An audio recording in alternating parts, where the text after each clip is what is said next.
That was classic hip-hop heat here on the Punchline Academy, SiriusXM, Shade 45. My guy, Kool Keith, is here, and he brought a bunch of goodies. The Bel Air is popping. The ice is flowing. And listen, this is the first time that a guest has come with fucking ice cups as well. Yes. Talk about thoughtful. Preparation. Usually we got to go run to the kitchen, right? He came ready to go. All right. I think about my guests. Thank you, man. Thank you. Much appreciated. I'm not the guest, y'all the guest. Yeah. So, at what point did you say to yourself that you wanted to do some records in like this vulgar lane, right? And there's not that many people that I've heard. Like Sugar Free is one that I hear him like that. There's a newer rapper, Mussolini, who goes in that lane, but there's not that many. So, like, where did you? You mean like Steve the Wild Man or something like Rudy Ray Moore? Yeah. I mean, I was always cursing. I recently maybe got a little mild on records now, but I was always cursing. Like, I like to say just the wildest stuff anyway. I like to feel like cursing is it feels good to me, like just getting the curses out.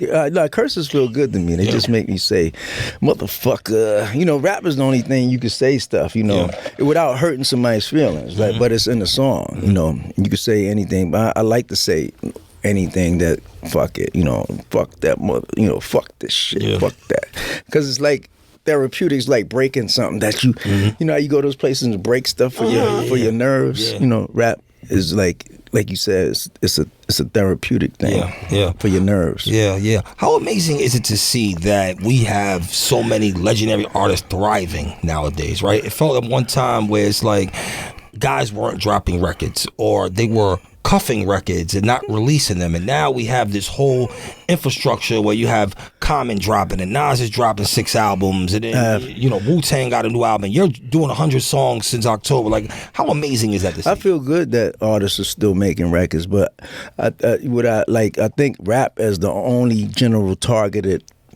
music, say like rock and country music. Yeah. I think we're the most distracted though. Like, we can quickly distract ourselves with negativity, and then our music gets caught up. Like, like good records get overshadowed by maybe a negative, something that's negative streaming.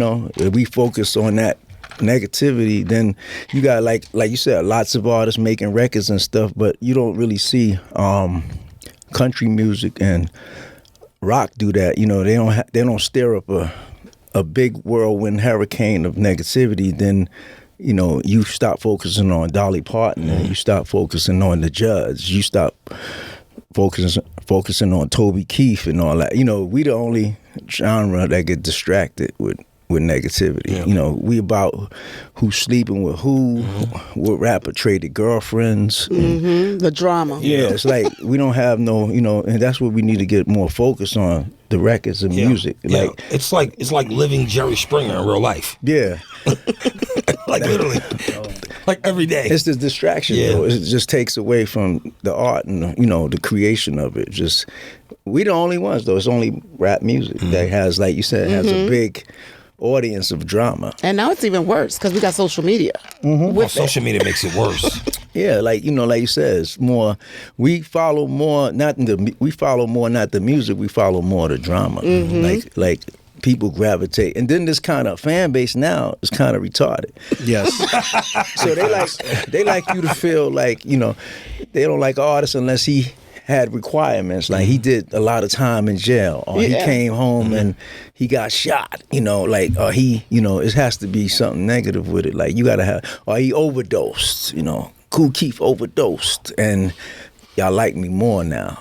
Like, he went out like a real, rock. Yeah, he's a real underdog. Yeah. Yeah, so it's like, all these twisted things that you got with the rap music is not too cool. In that same breath, though, I do want to ask you this question, get your opinion on this. In the past couple years, they've been saying that hip-hop's been on a decline. They're saying things like hip-hop is not like dominating the Billboard charts like it was. And I just recently saw a statement that said that the thing that's wrong with hip-hop is there's not any major superstars right now. There is a lot of artists, but there is no, like, back in your day, you had Kane, Rakim. These guys were mega stars, Right, no individual stars. And you had Jay-Z's and Nas's. These guys were just like the biggest figures in hip-hop. And now it's like there's not really that at this point. Well, stars made now about how much negativity you have. Like that kind of shit I never seen. Like how negative you are is more popular you are. So it's like it twisted another kind of way. It's not the same no more. Like how negative you are is how popular you are. Why is that not the case with other genres of music? Why only with hip hop? They don't really do that. They don't do that. Like you don't never hear like Smokey Robinson, smacked Luther Vandross in the face.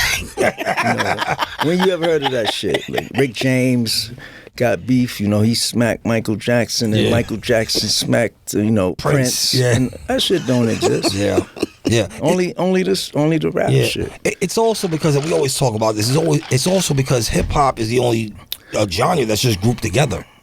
Right, so there's no separation like with soul music or rock music or country. They got hip hop country, they got folk country, they got this country. It's just rap music, and then that's it. And then everybody's in one pot. So there's no way to find or categorize artists. Like you have to just go and sift through the pack and then figure out what you like and what you don't like. But the only thing I think was, like with Kool Herc, even going back from day one, we came a long way to build. Like this wasn't a genre. It wasn't, it didn't have a spot. Rock had a spot for years. R&B had a spot. Country music had a spot. But you work so hard everybody worked so hard to build that culture up of the hip hop stuff. Now it's like they tearing it down. Like they like tearing it down. All this, it's just saying like, you know what? All this shit Kool Herc created is turning to trash, because now it's like you're seeing the results, with how it's ending. People going to jail, overdosing. Everybody's going left and right. And then like a lot of good rappers, like you said, ain't rapping no more. Everybody want to be a newscaster. So. Hey, I'm telling it straight. Like a lot of dope rappers, like you see niggas with skills. Them motherfuckers, just thousands of them, just went to, like you're saying, doing broadcasting and shit. So I'm like, okay, if you got 50 million broadcasters, what's left?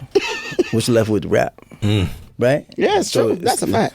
It's like everything is kind of going all kinds of ways now. It's like. Then you got people that never was in the rap, they being commentators and saying what they want about it. You be like, you never was a rapper, but you got a show that comment on rap and judge it and do stuff, but you never was a rapper at all. Yeah.